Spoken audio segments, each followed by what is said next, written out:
ಹೆಚ್ಚಿನ ಡೀಟೇಲ್ ನೀಡೋದಕ್ಕೆ ನಮ್ಮ ಪ್ರತಿನಿಧಿ ಮಾರುತೇಶ್ ಫೋನ್ ಸಂಪರ್ಕದಲ್ಲಿ.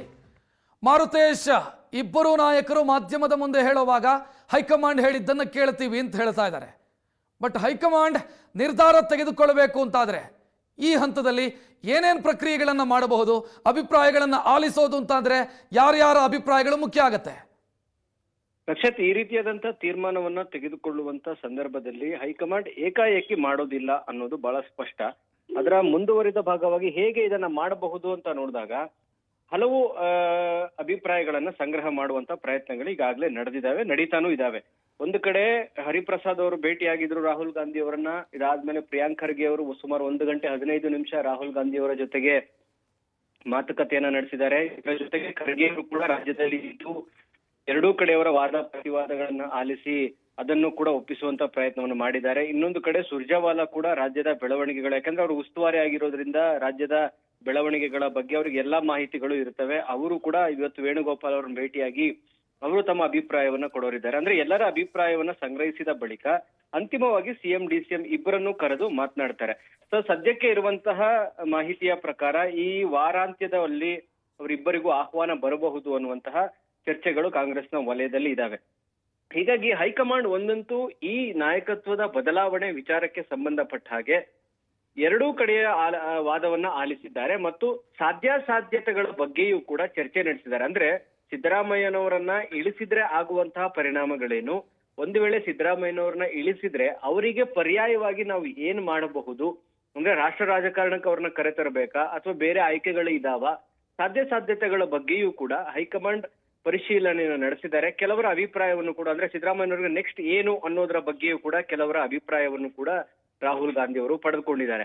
ಇದರ ಜೊತೆಗೆ ಇನ್ನೊಂದು ಆಂಗಲ್ ಅಲ್ಲಿ ಡಿ ಕೆ ಶಿವಕುಮಾರ್ ಅವರಿಗೆ ಸಿಎಂ ಸ್ಥಾನದಲ್ಲಿ ಕೂರಿಸಲಿಲ್ಲ ಅಂದ್ರೆ ಆಗಬಹುದಾದಂತಹ ಪರಿಣಾಮಗಳೇನು, ಕಾರ್ಯಕರ್ತರಲ್ಲಿ ಇಡೀ ರಾಜ್ಯದಲ್ಲಿ ಇರ್ತಕ್ಕಂಥ ಕಾಂಗ್ರೆಸ್ ಕಾರ್ಯಕರ್ತರಲ್ಲಿ ಯಾವ ರೀತಿಯಾದಂತಹ ಅಭಿಪ್ರಾಯಗಳಿದಾವೆ, ಮತ್ತು ಹೈಕಮಾಂಡ್ ಒಂದು ವೇಳೆ ಈಗ ಕೊಟ್ಟ ಮಾತನ್ನ ಉಳಿಸ್ಕೊಳ್ಳಿಲ್ಲ ಅನ್ನುವಂತಹ ಪರಿಸ್ಥಿತಿ ಏನಾದ್ರೂ ಆದ್ರೆ ಹೈಕಮಾಂಡ್ ನ ಬಗ್ಗೆ ಯಾವ ರೀತಿಯಾದಂತಹ ಅಭಿಪ್ರಾಯವನ್ನ ಕಾಂಗ್ರೆಸ್ ಇಟ್ಕೊಳ್ತಾರೆ ಅನ್ನೋದರ ಬಗ್ಗೆಯೂ ಕೂಡ ಮಾಹಿತಿಯನ್ನ ತೆಗೆದುಕೊಂಡಿದ್ದಾರೆ. ಇನ್ನೊಂದು ಹಂತದಲ್ಲಿ ರಾಹುಲ್ ಗಾಂಧಿ ಅವರು ನಾವು ತೆಗೆದುಕೊಳ್ಳುವಂತಹ ನಿರ್ಧಾರ 2028ರ ಚುನಾವಣೆ ಇರಬಹುದು, ಜೊತೆಗೆ 2029ರ ಲೋಕಸಭಾ ಚುನಾವಣೆ, ಈ ಚುನಾವಣೆಗಳ ಮೇಲೆ ಏನು ಪರಿಣಾಮ ಬೀರುತ್ತೆ ಮತ್ತು ಸಮುದಾಯಗಳಲ್ಲಿ ಇದು ಯಾವ ರೀತಿಯಾದಂತಹ ಅಭಿಪ್ರಾಯವನ್ನು ಹುಟ್ಟು ಹಾಕಬಹುದು ಅನ್ನೋದರ ಬಗ್ಗೆಯೂ ಕೂಡ ರಾಹುಲ್ ಗಾಂಧಿ ಚರ್ಚೆ ನಡೆಸಿದ್ದಾರೆ. ಆ ಮಾಹಿತಿಯನ್ನು ಕೂಡ ಪಡೆದುಕೊಂಡಿದ್ದಾರೆ. ಅಂದ್ರೆ ಸಮುದಾಯವಾರು ಕರ್ನಾಟಕದಲ್ಲಿ ಇರ್ತಕ್ಕಂತಹ ಪರಿಣಾಮಗಳೇನು ಮತ್ತು ಸಮುದಾಯಗಳ ಬಿಹೇವಿಯರ್ ಹೇಗಿರುತ್ತೆ, ಈ ಹಿಂದೆ ಕೆಲ ನಿರ್ಧಾರಗಳನ್ನು ತೆಗೆದುಕೊಂಡಾಗ ಆಗಿರ್ತಕ್ಕಂಥ ಪರಿಣಾಮವೇನು, ಅಂದ್ರೆ ಎಲ್ಲಾ ಆಂಗಲ್ ನಿಂದಲೂ ಮತ್ತು ಎಲ್ಲಾ ಆಯಾಮಗಳಿಂದಲೂ ಮತ್ತು ಆಗಬಹುದಾದಂತಹ ಪರಿಣಾಮಗಳು ಜಾತಿವಾರು,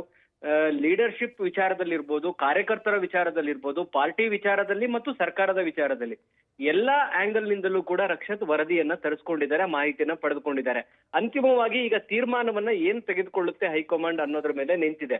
ಕೊಡ್ತಾರಾ ಇಲ್ವಾ, ಕೊಟ್ರೆ ಆಗಬಹುದಾದಂತ ಪರಿಣಾಮಗಳೇನು, ಸಿದ್ದರಾಮಯ್ಯನವರು ಮುಂದುವರಿಸಲಿಲ್ಲ ಅಂದ್ರೆ ಅವ್ರಿಗೆ ಏನ್ ಮಾಡ್ತಾರೆ, ಈ ಎಲ್ಲಾ ಆಂಗಲ್ ನಲ್ಲಿ ಚರ್ಚೆಗಳು ನಡೀತಾವೆ.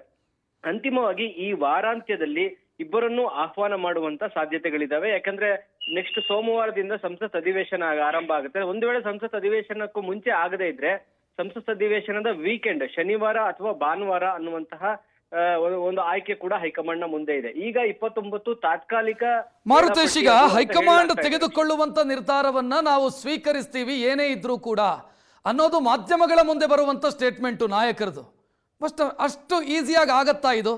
ಮತ್ತು ಹೈಕಮಾಂಡ್ ಕೊಟ್ಟಂತ ತೀರ್ಮಾನವನ್ನು ಒಪ್ಪಬಹುದು ಎರಡೂ ಕಡೆನೂ ಅನ್ನುವಂಥ ಸ್ಥಿತಿ ಇದೆಯಾ? ಅಲ್ಲ, ಈಗ ಬಹಿರಂಗವಾಗಿ ಸಿದ್ದರಾಮಯ್ಯನವರು ಹೈಕಮಾಂಡ್ ನಾಯಕರು ಏನು ಹೇಳ್ತಾರೋ ಅದನ್ನ ನಾನು ಒಪ್ಕೊಳ್ಬೇಕು, ಡಿ ಕೆ ಶಿವಕುಮಾರ್ ಕೂಡ ಒಪ್ಕೊಳ್ಬೇಕು, ಸಚಿವರು ಕೂಡ ಒಪ್ಕೊಳ್ಬೇಕು ಅನ್ನುವಂತ ಮಾತನ್ನ ಬಹಿರಂಗವಾಗಿ ಹೇಳಿದ್ದಾರೆ. ನಾಳೆ ಹೈಕಮಾಂಡ್ ಹೇಳಿದಂತ ತೀರ್ಮಾನವನ್ನ ಒಪ್ಕೊಳ್ಳದೆ ಅದಕ್ಕೆ ಸೆಡ್ಡು ಹೊಡೆದ್ರೆ ನಿಶ್ಚಿತವಾಗಿಯೂ ಕಾಂಗ್ರೆಸ್ ಕಾರ್ಯಕರ್ತರ ದೃಷ್ಟಿಯಿಂದ, ಸಮುದಾಯಗಳು ಬಿಡಿ, ಕಾಂಗ್ರೆಸ್ ಕಾರ್ಯಕರ್ತರ ದೃಷ್ಟಿಯಿಂದ ಅವರು ವಿಲನ್ ಆಗೋದಂತೂ ನಿಶ್ಚಿತ. ಹೀಗಾಗಿ ಹೈಕಮಾಂಡ್ ತೆಗೆದುಕೊಳ್ಳುವಂತ ನಿರ್ಧಾರವನ್ನ ಒಪ್ಕೊಳ್ಳದೆ ಇದ್ರೆ ಆಗುವಂತ ಪರಿಣಾಮಗಳೇನು ಅನ್ನೋದ್ರ ಬಗ್ಗೆಯೂ ಕೂಡ ಹೈಕಮಾಂಡ್ ಆಲೋಚನೆ ಮಾಡ್ತಾ ಇದೆ. ಈಗ ನಾವೊಂದು ನಿರ್ಧಾರವನ್ನ ತೆಗೆದುಕೊಳ್ತೀವಿ, ಆ ನಿರ್ಧಾರವನ್ನ ಒಪ್ಕೊಳ್ಳದೆ ಇದ್ರೆ ಯಾರು ಎಷ್ಟು ಡ್ಯಾಮೇಜ್ ಮಾಡ್ತಾರೆ ಕಾಂಗ್ರೆಸ್ಗೆ ಅನ್ನುವಂಥದ್ದನ್ನು ಕೂಡ ಹೈಕಮಾಂಡ್ ಅನಲೈಸ್ ಮಾಡ್ತಾ ಇದೆ.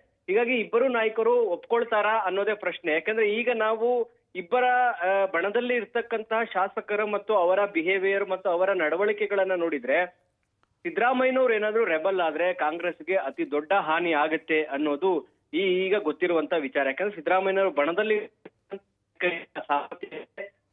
ನಿರ್ಧಾರವನ್ನ ಧಿಕ್ಕರಿಸಿ ಹೋಗುವಂತಹ ಅವಕಾಶಗಳು ಮತ್ತು ಆ ತರದ ಒಂದು ಲಕ್ಷಣಗಳನ್ನ ಆ ನಾಯಕರಲ್ಲಿ ನೋಡ್ಬೋದು. ಆದ್ರೆ ಡಿ ಕೆ ಶಿವಕುಮಾರ್ ಬಣದಲ್ಲಿರ್ತಕ್ಕಂಥ ಶಾಸಕರಿಗೆ ಹೈಕಮಾಂಡ್ ನ ವಿರುದ್ಧ ಹೋಗುವಂತಹ ಸಾಮರ್ಥ್ಯವಾಗ್ಲಿ ಮತ್ತು ಆ ತರದ ಒಂದು ನಿರ್ಧಾರ ಮಾಡುವಂತಹ ಧೈರ್ಯ ಆಗ್ಲಿ ಡಿ ಕೆ ಶಿವಕುಮಾರ್ ಬಣದಲ್ಲಿರ್ತಕ್ಕಂಥ ಶಾಸಕರಲ್ಲಿ ನಾವು ಕಾಣ್ತಾ ಇಲ್ಲ.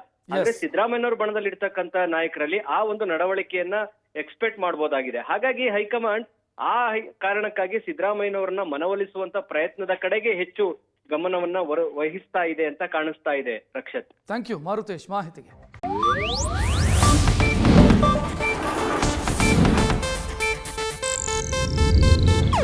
ಇದು ಏಷ್ಯಾನೆಟ್ ನ್ಯೂಸ್ ನೆಟ್ವರ್ಕ್ ಪ್ರಸ್ತುತಿ.